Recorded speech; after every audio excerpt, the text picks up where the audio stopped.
So what did happen to you? Fashion week. Fashion week. Let's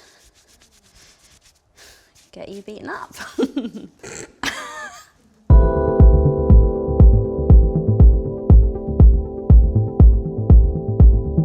In this week's video, I'm going to show you how to create different types of facial trauma.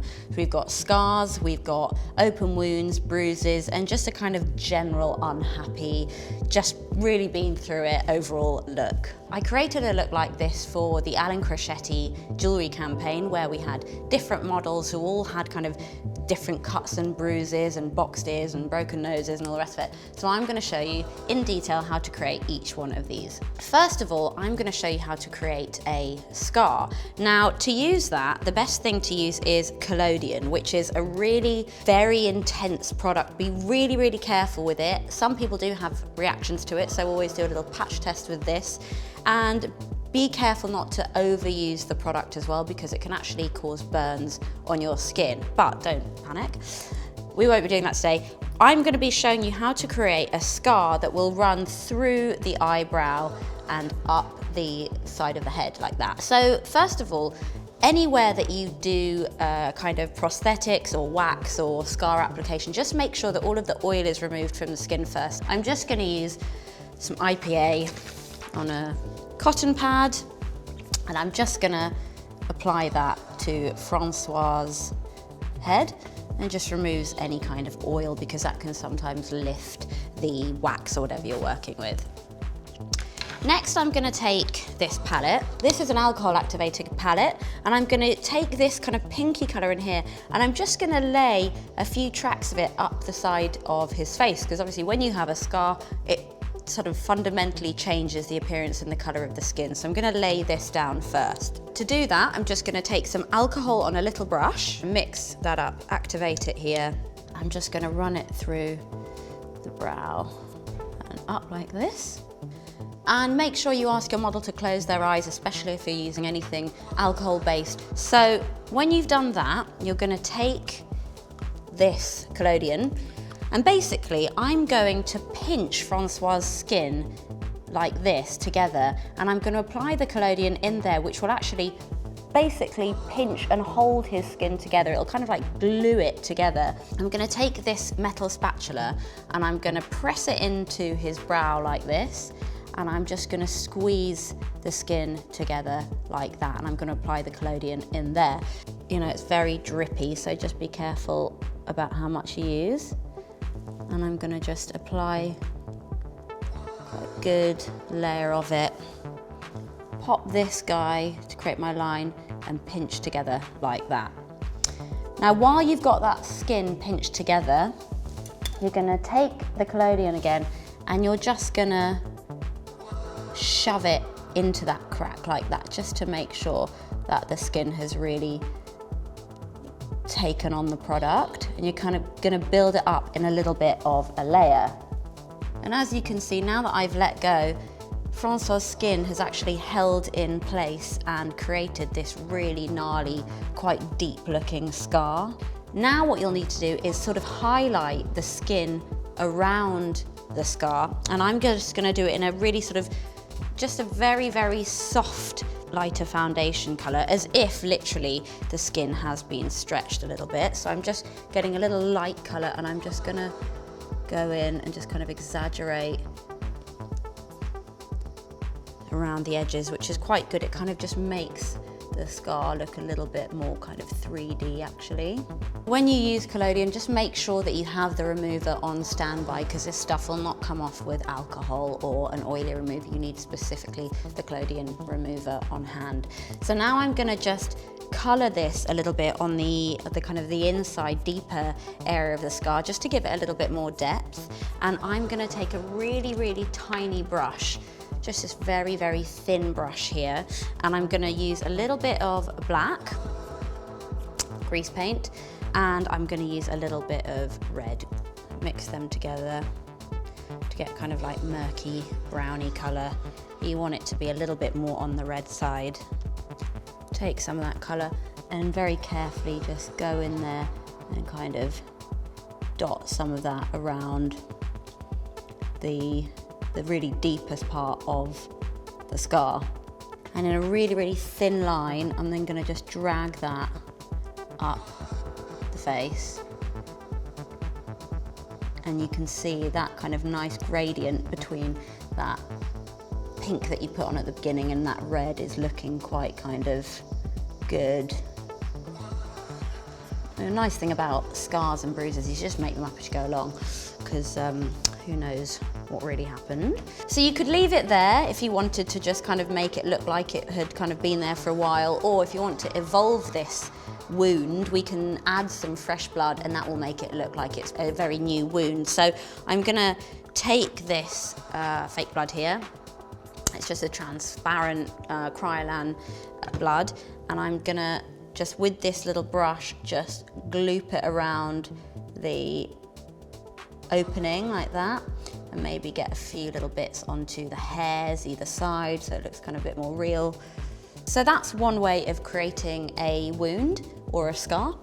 I'm gonna give Francois a bit of a broken nose now, and I'm gonna do that using wax. So again, just take your alcohol and just cleanse that area so that there's, close eyes, darling. Cleanse that area so that there's no kind of oiliness. We're gonna be working with this Kryolan Special Effects wax. And I'm basically gonna just scrape some of this off like this. Don't need loads and loads, but like this, I'm gonna now just kind of roll it into a ball,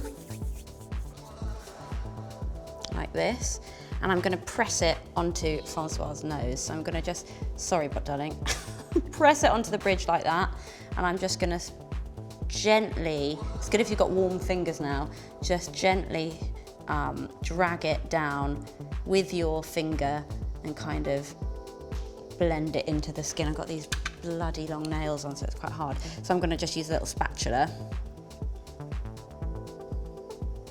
I'm just using a bit of alcohol on a Q-tip now just to blend out that wax.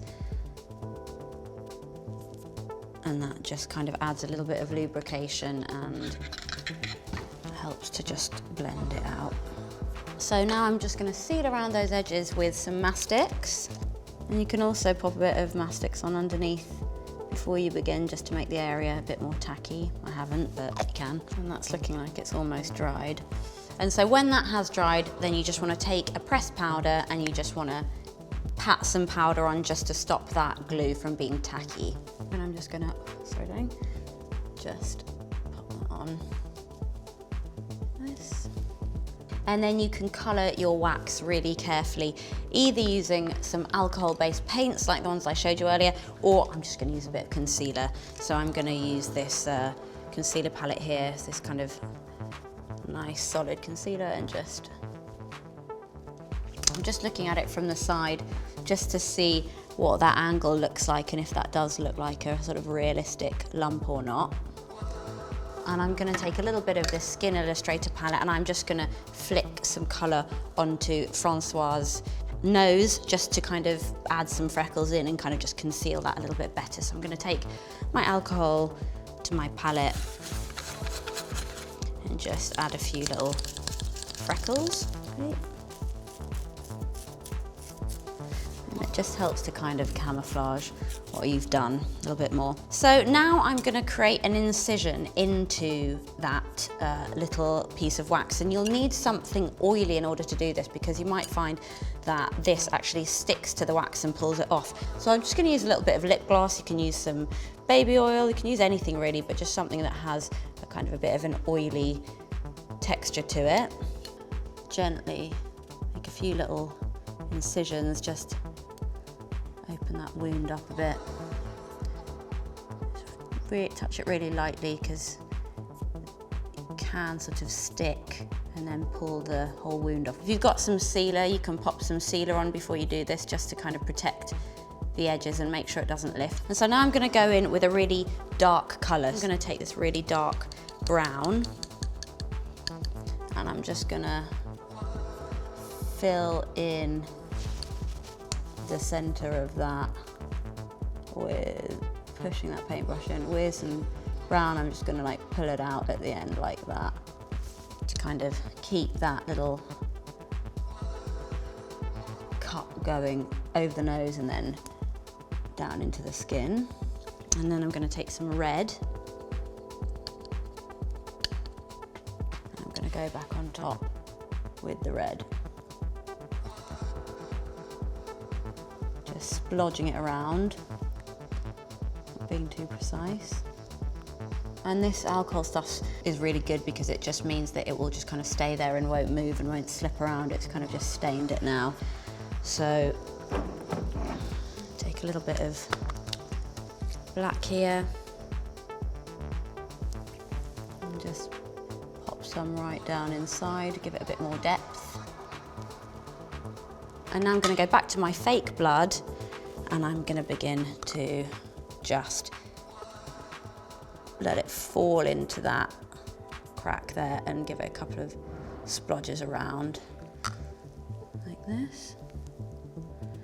Let it really just follow the line and just be quite kind of splattery with the placement of the blood. I mean, actually, I've not done a very good job of covering that area, so I'm just going to cover it with blood here.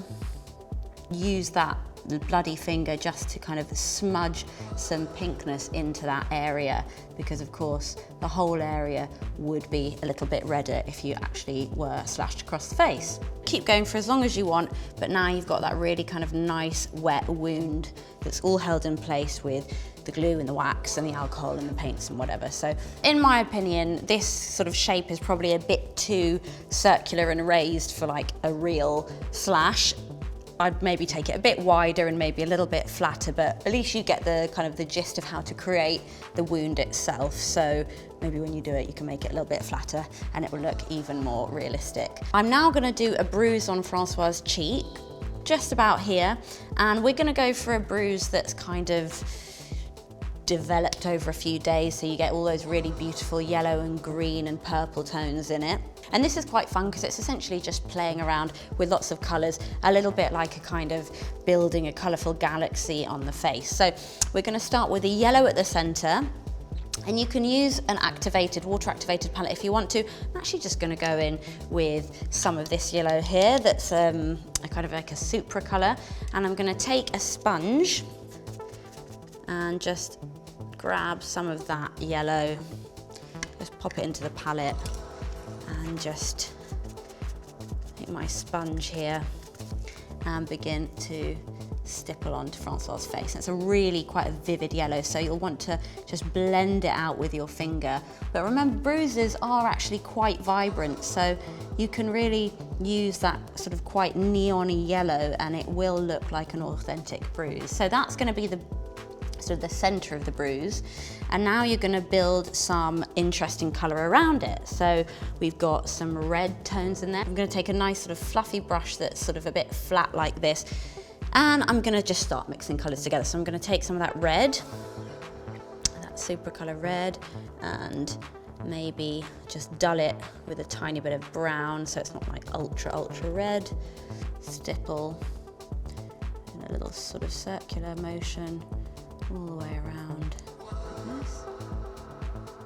And now I'm going to take a purple, and I'm just going to, a bit of blue and a bit of purple, and I'm just going to go over and around that red with a slightly smaller brush now. And that's the beauty of the bruise, that it's really all of these like beautiful kind of colours and shapes. Maybe we take the purple up into the eye a bit more and just overlap a little bit here. And I'm going to go in with an even darker kind of purple, so I'm going to get that purple again and just mix it with like the tiniest hint of black. And I'm just going to go in again, just stippling around like that. And you can see that sort of little area of red blends really nicely with Francois's pink cheek, so it makes it feel like it's one very natural shape. See, darling, look at me. Oh, poor old Francois. Poor Francois. And I think I'm just gonna, because we've got such a big area of yellow, I'm actually gonna go in with just the tiniest touch of green really small. Again, just this kind of quite bright green actually, to give it some nasty greenness, like it's really rotten old bruise, like that. You can just bring some of that green up again around into different parts of the face, sort of close to the bruise. One thing that will really help improve your bruise and make it look realistic is to try and keep the skin looking quite shiny, because when it becomes matte, there's something about the realism that's kind of taken away. So I'm gonna leave all of that beautiful kind of greasy grease paint a little bit kind of shiny, and that will make it feel a little bit more real. Now you have to think about the full story of how this character got all of this kind of scarring and bruising and everything. I think if Francois was to walk in to the room right now, I wouldn't believe it, because he still looks so fresh.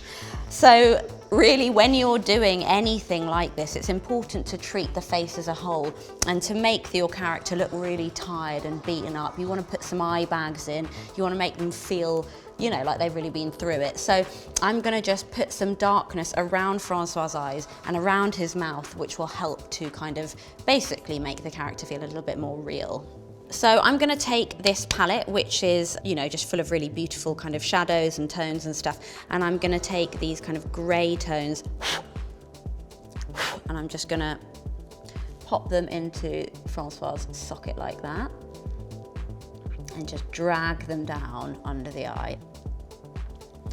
Really nice, tired, deflated. And I'm also going to put some darkness down at the corners of the mouth, down here.